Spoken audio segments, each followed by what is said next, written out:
дружеский характер российско-бахрейнских связей, наших отношений. В этом году исполняется 35 лет установления дипломатических отношений между нашими странами. К сожалению, наша сегоднясшняя встреча проходит на фоне эскалации напряженности в вашем регионе. Мы все с тревогой следим за тем, что там происходит. Наверняка об этом еще даже поговорим. В связи с этим прекрасно понимаю, как много работы в эти дни и на вас ложится, как на советника по национальной безопасности. Несмотря на чрезвычайную занятость, вы здесь, среди нас, и для нас нет ничего лучшего. Это является самым лучшим подтверждением внимания, которое Бахрейн уделяет развитию отношений с Российской Федерацией. Я с теплотой вспоминаю прошлогодние продуктивные переговоры с вашим отцом, королем.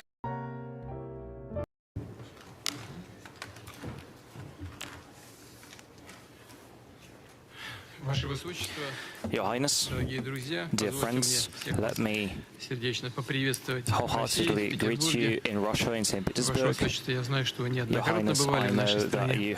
По-моему, в Петербурге вы первый раз.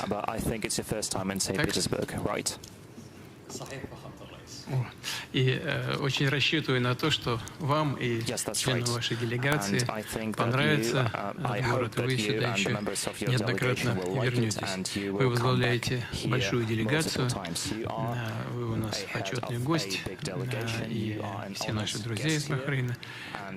Форум успешно и содержательно прошел.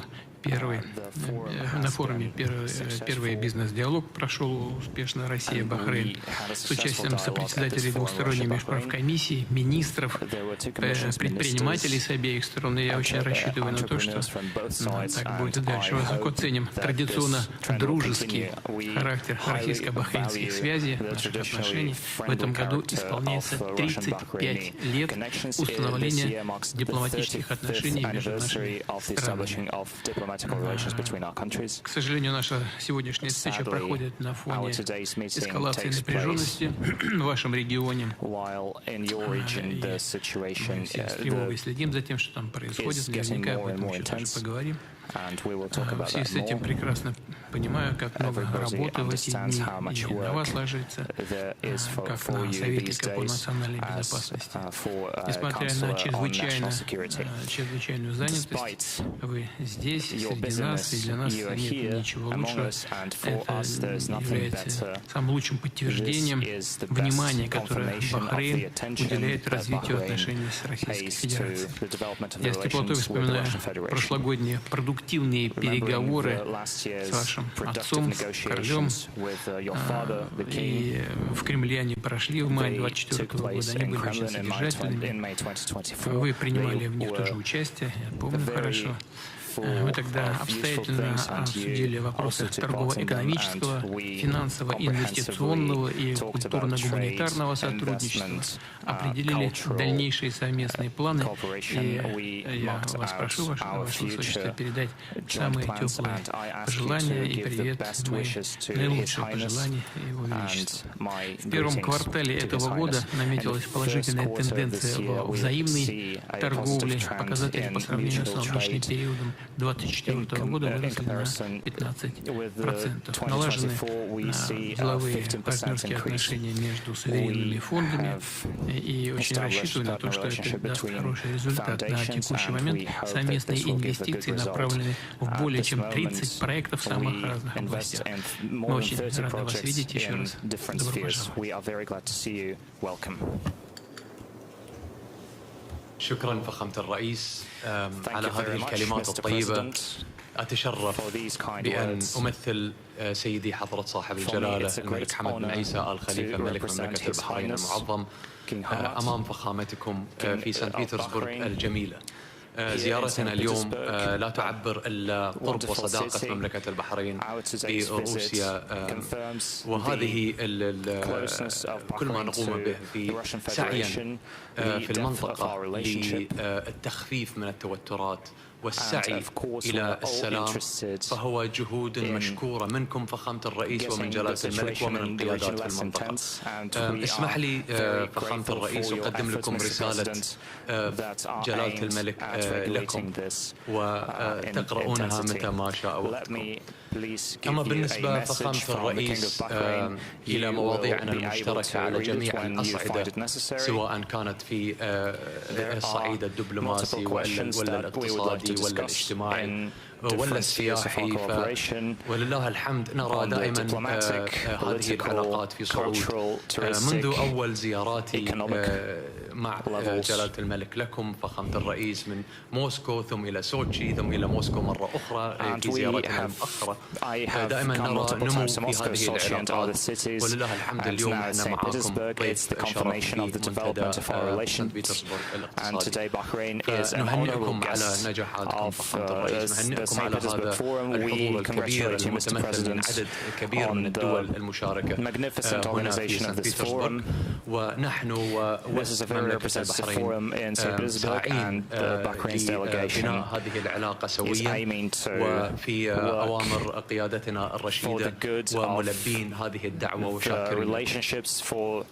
Deepening the relationships under your wise leadership, and we are thankful for your invitation. Ваше Высочество, я уже сказал.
Уважаемые участники Петербургского международного экономического форума, просим вас занять свои места, отключить мобильные телефоны и вспышки фотокамер. Пленарное заседание начнется через несколько минут. Dear participants of the St. Petersburg International Economic Forum, you are kindly requested to take your seats, switch off your mobile phones, and disable the flash on your cameras. The plenary session is starting in a few minutes.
Еще на заре нашей эры крупнейшие государства боролись за геополитическое и экономическое превосходство. На ранних этапах развития экономическая мощь обеспечивалась в основном ростом населения.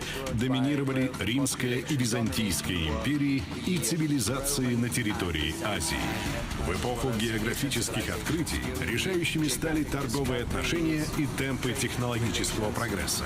Контроль над мировой торговлей и первая промышленная революция вывели на передовые позиции в экономике и политике страны Запада. В 20 веке основные волны экономического роста в мире были инициированы послевоенным планом Маршалла, Советом экономической взаимопомощи, японским экономическим чудом, индустриальным подъемом азиатских тигров. Но главным бенефициаром этих успехов стали страны, поставившие под контроль этот экономический рост. В западном мире прежде всего США. Новый 21 век преподнес сюрпризы. Модель с тотальным контролем западной коалицией всех благ цивилизации и доминированием доллара в мировой торговле начала уходить.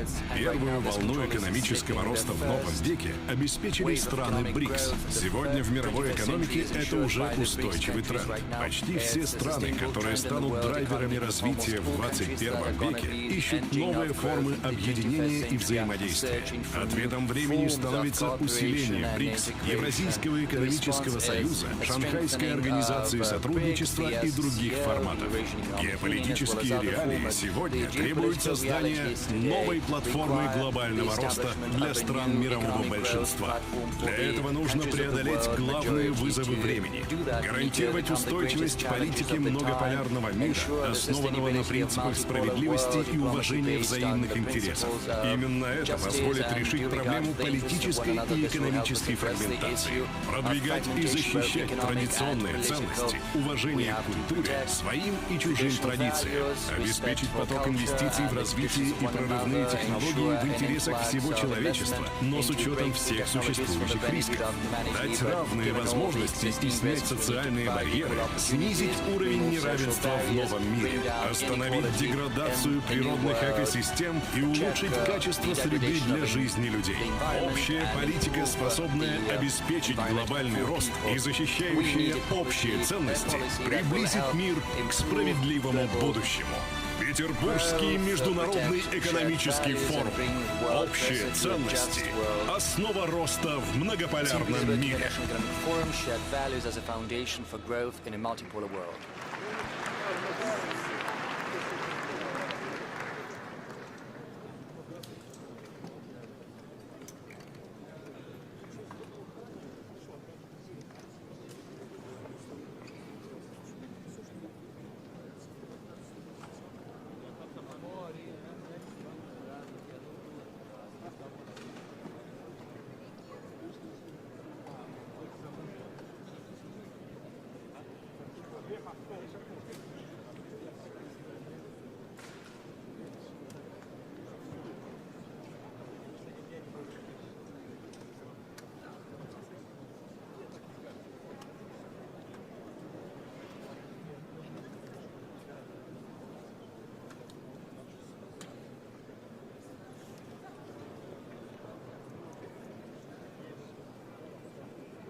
Уважаемые участники Петербургского международного экономического форума, просим вас занять свои места, отключить мобильные телефоны и вспышки фотокамер. Пленарное заседание начинается. Dear participants of the St. Petersburg International Economic Forum, you are kindly requested to take your seats, switch off your mobile phones, and disable the flash on your cameras. The plenary session is starting now.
Президент Российской Федерации Владимир Путин.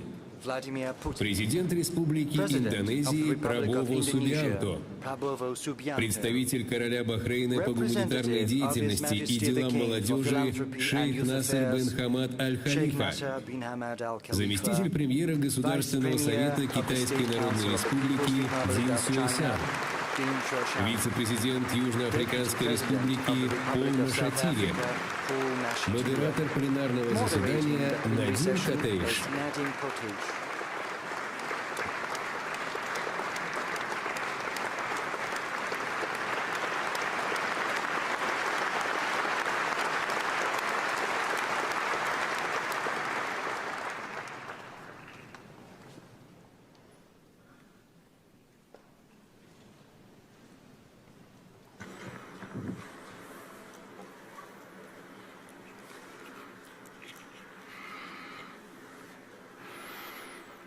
Good evening, everyone. Mr. President, thank you so much. It's a pleasure and an honor to be with you on this panel with your esteemed guests.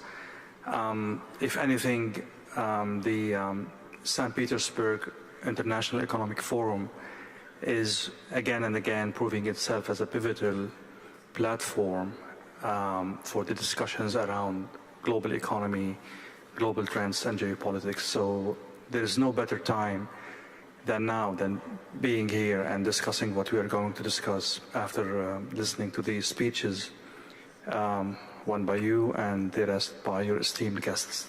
Thank you again. Thank you so much. And this is a very interesting panel if you look at the structure of the panel. We have China, we have Indonesia, very important country from the ASEAN, we have Russia, we have Bahrain, a very important and vibrant GCC country, and then we have South Africa, which is a founding member of the BRICS. And still some people would say Vladimir Putin is isolated, so I don't know if this panel says something, it says how multipolar the world has become. Mr. President, the floor is yours for the first speech.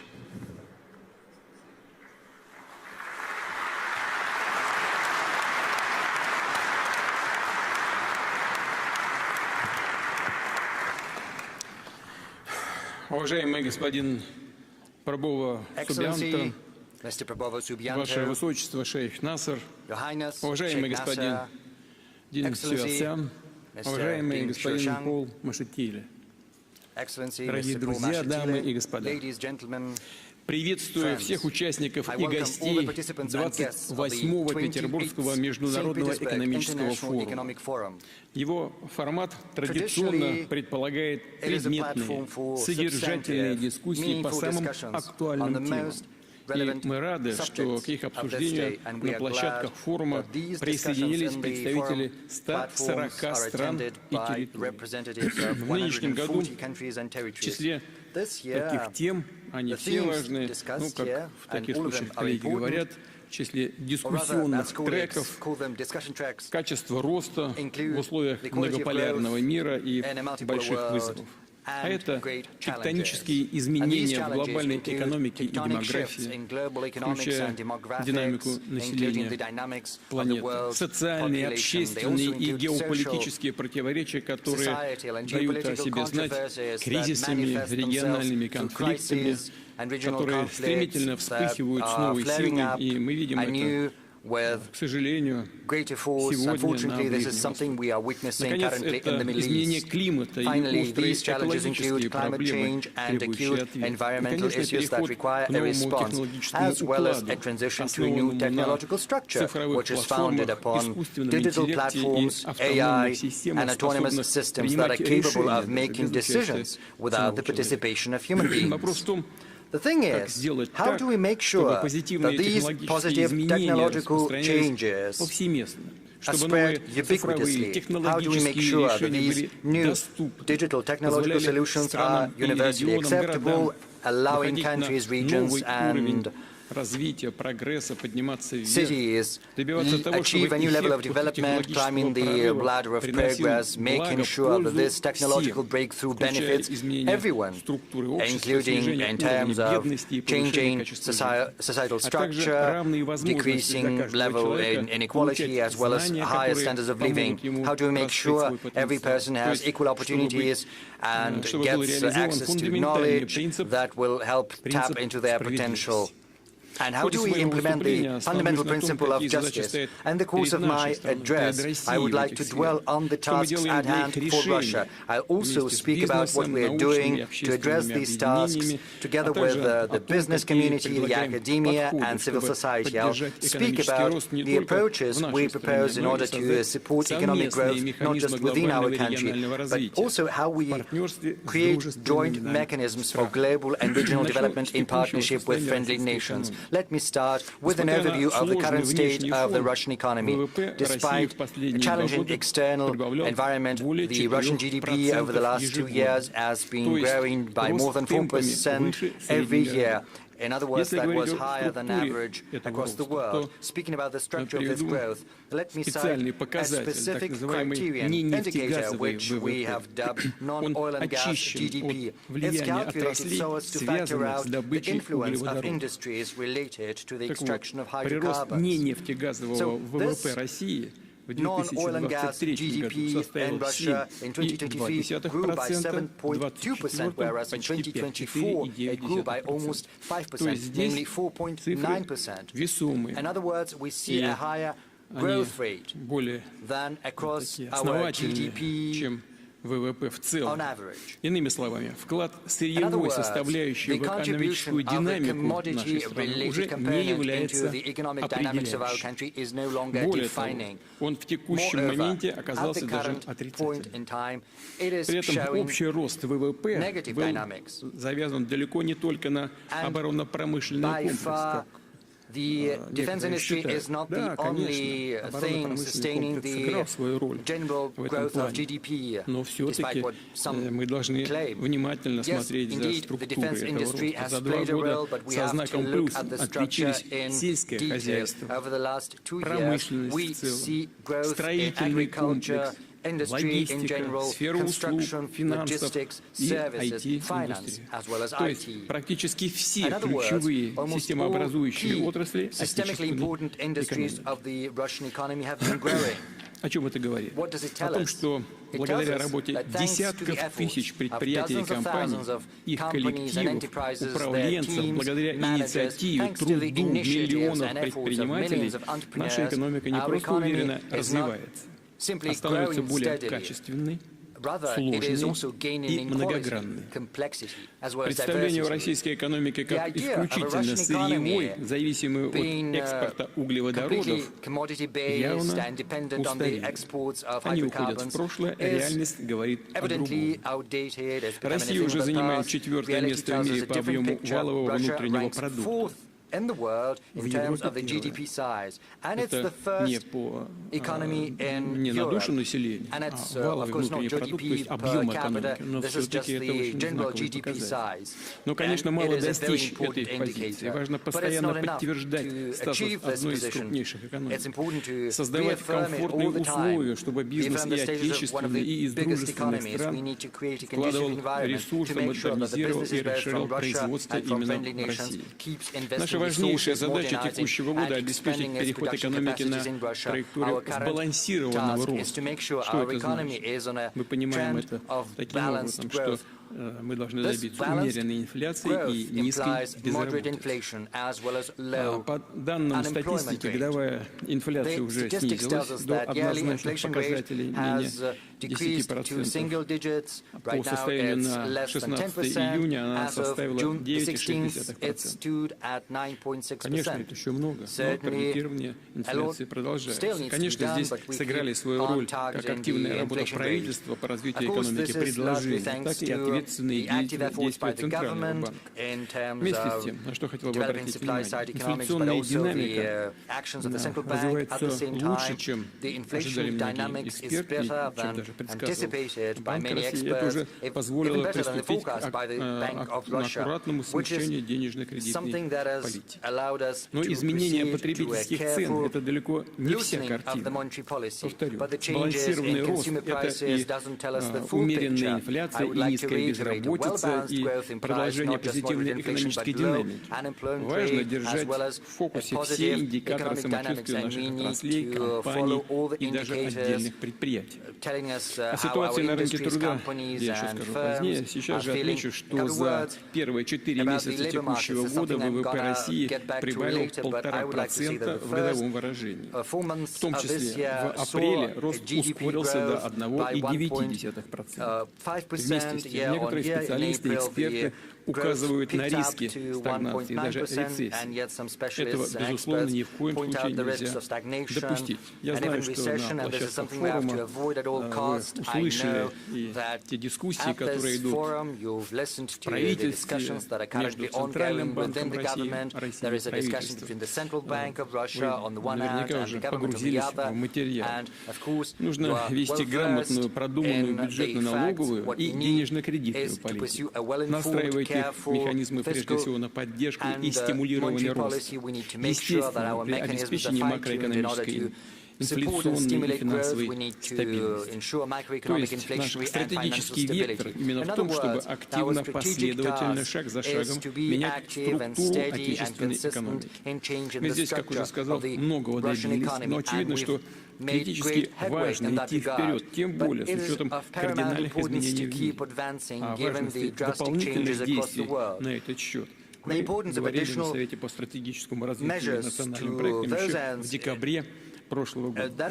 Правительство, регионы, бизнес, экспертное и научное сообщество вместе определяли задачи повышения темпов долгосрочного роста и структурных изменений экономики. Сегодня в общем виде предлагаю остановиться и планирую остановиться на этих ключевых направлениях. Прежде всего, это изменение характера занятости и структуры потребления. Мы должны создавать условия для повышения экономической активности граждан. Для этого, для того, чтобы и молодежь, и люди в зрелом возрасте могли реализовать свой потенциал на рынке труда, получать новые компетенции, успешно строить карьеру, увеличивать свой доход. То есть речь о переходе к экономике высоких заработных плат и основанных не на том, что не хватает дефицит рабочей силы, предприниматели вынуждены поднимать в этой связи заработные платы и переманивать работников к себе. Высокие заработные платы должны быть основаны на повышении качества рабочих мест и на повышении производительности труда. За последние 4 года количество занятых в России выросло на 2 миллиона 400 тысяч человек. Начиная с октября прошлого года в целом по стране уровень безработицы стабилизировался и составляет примерно 2,3%. Мы добились исторического минимума безработицы. Что важно, есть позитивная динамика в субъектах федерации, где проблема занятости традиционно была острой. Но российские коллеги знают, речь прежде всего о юге России, о Северном Кавказе, но здесь сокращение уровня безработицы составляет примерно безработица сократилась примерно в 2 раза. Здесь сработали и грамотная стимулирующая макроэкономическая политика и активные действия региональных властей при поддержке федеральных программ в сфере занятости. А также, что важно, широкое внедрение современных технологических решений, таких как платформенная занятость и цифровые marketplace. Вот некоторые наши коллеги,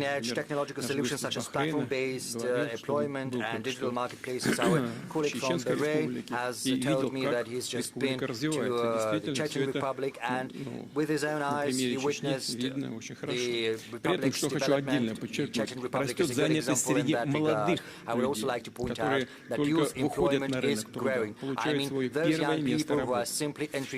По показателю молодежной безработицы Россия входит в число terms of youth unemployment, Russia is one of the world's top performers because we have an unemployment rate among the young people at around 7.5%, whereas, just to cite an example, France and the UK are facing the unemployment rates of 16 and 11% respectively. Generally speaking, youth unemployment is a most acute economic and social issue across the modern world, but as we can see, Russia is more or less successful in addressing this problem. We are following the right path and we are coping with it. Of course, there is room for improvement, but I would like to underscore that progress in that field is undeniable, and active youth employment yields results not just in the short term, because a good start, being highly sought after specialist in the labor market, this is something that sets the stage for later professional career of a young person and their place in society. It has an influence on their desire to make a family, take care of their parents, raise children, not just the firstborn, but fortunately second or the third, and other children. And of course, this helps address social, economic and demographic development of the country. Moving on. Our employment is growing in the industries that create great added value and end products such as high-tech, and I also refer manufacturing in IT, tourism, whereas employment in supporting industries such as public administration, trade and finance sees a decrease in employment there. And this is an objective fact, and it's well-grounded. Maybe not everyone knows that, but this is a very good trend. That the employment there is decreasing. Just for your information. If we look at the dynamics, in information and communication, we see an increase of almost 30% by 350,000 people. We see a 10.2% growth in manufacturing industry, whereas the number of workers in trade has decreased by 170,000 people, which is minus 3%. These are gradual, yet very significant trends that reflect the structural and quality changes. We intend to keep working through increasing the efficiency of our economy and introducing digital platform-based decisions and solutions to make sure that we decrease employment in the so-called supporting industries, but we have to provide those who are employed there with an alternative. And to that end, we will stimulate the creation of better, more attractive jobs with higher labor productivity that satisfy the new technological structure. And of course, for the benefit of our people, we have to fine-tune the labor legislation. The government has drafted a package of such amendments. I would like to ask the State Duma to adopt those amendments swiftly. I would like to reiterate that high-quality, structurally sound employment holds the key to improving income of citizens and families and decreasing inequality. Of course, inequality is still a problem, but we are making good headway in addressing that. We have already managed to do a lot to raise the income of the most vulnerable citizens. And on a particular note, I would like to say that we've managed to achieve a record По итогам прошлого года она составила 7,2%. И позитивная динамика здесь сохраняется. По итогам первого квартала текущего года, по сравнению с тем же показателем год назад, численность граждан с доходами ниже прожиточного минимума сократилась более чем на 2 миллиона людей.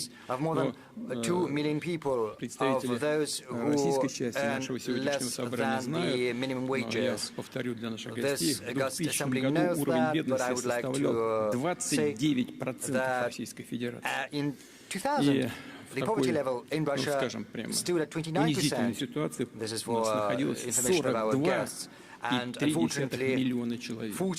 По итогам 2024 года это уже не 29%, а 7,2%. И это не 42,3 миллиона человек, это 10,5 миллионов человек. Ну, конечно, мы должны стремиться к тому, чтобы эту цифру сокращать. Мы так и собираемся делать. figure goes down, we first have the task of decreasing it to 7% and then to 5%. But if we look at the economy in general, we see that the level of wages across Russia is still not sufficient, it's not adequate, and we need to be ambitious. We have to build an economy of high salaries, of high wages. It's of the utmost importance. This has to be based on higher labor productivity. Incidentally, the share of wages in the GDP increased from 40.7% to almost 44% in 2024. So in 3 years. What are we concentrating our efforts on? First and foremost, we are adapting education programs to the needs of the real sector. Incidentally, the youth unemployment dynamics I've just mentioned demonstrates that we are moving in the right direction. I would also like to add that this year, in the run-up to our forum, we have published a ranking of education institutions of Russia based on the quality of their jobs, employment, as well as wages. It shows us what professions are in greatest demand, what education institutions give their graduates the best Такой рейтинг – один из ключевых показателей эффективности управленческих команд учебных заведений. И прошу руководителей профильных министерств, коллег, как на федеральном, так и на региональном уровне, обращать на это самое пристальное внимание, использовать рейтинг как инструмент управления изменениями в сфере профессионального образования. Далее, для увеличения доходов граждан необходимо повышать квалификацию и переобучать сотрудников, чтобы у них была возможность профессионально расти, переходить в другие компании, переезжать в другие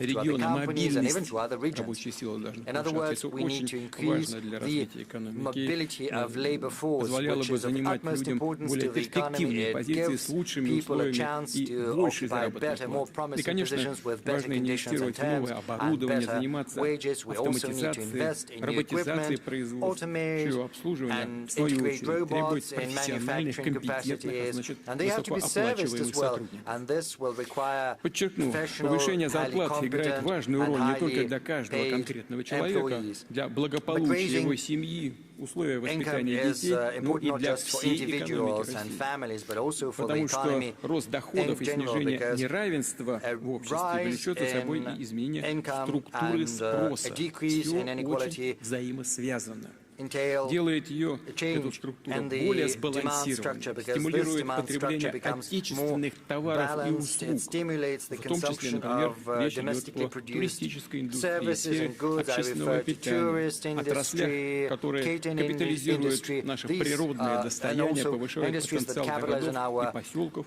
делают их более комфортными, удобными для жизни, работы и отдыха.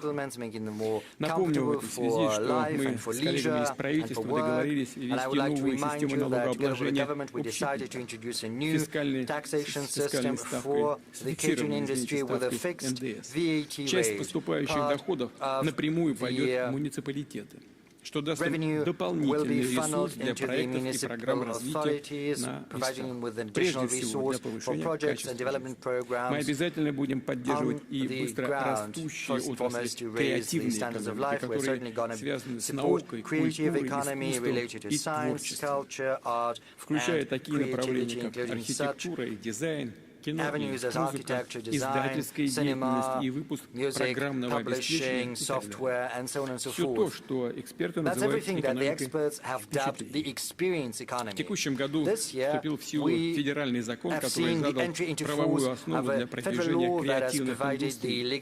До конца года 70 регионов начнут внедрять стандарты развития этого современного сегмента экономики и общественной жизни, создавать необходимую инфраструктуру. Чтобы сделать такую работу более основательной, системной, прошу правительство вместе с субъектами федерации подготовить долгосрочную стратегию развития креативной экономики, а также подумать о запуске федерального проекта. Отдельно скажу о повышении туристической привлекательности российских городов. Зримым воплощением нашей национальной идентичности, самобытности, настоящими точками притяжения туристов являются старинные здания, храмы, храмы, усадьбы, объекты культурного наследия. Мы договорились к 2030 году отремонтировать, привести в порядок не менее 1000 таких объектов по всей стране. Дать им вторую жизнь, в том числе за счет открытия музеев, просветительских и выставочных центров, гостиниц и так далее. Пилотная программа по восстановлению объектов культурного наследия с льготным кредитованием таких проектов уже охватила 9 регионов России.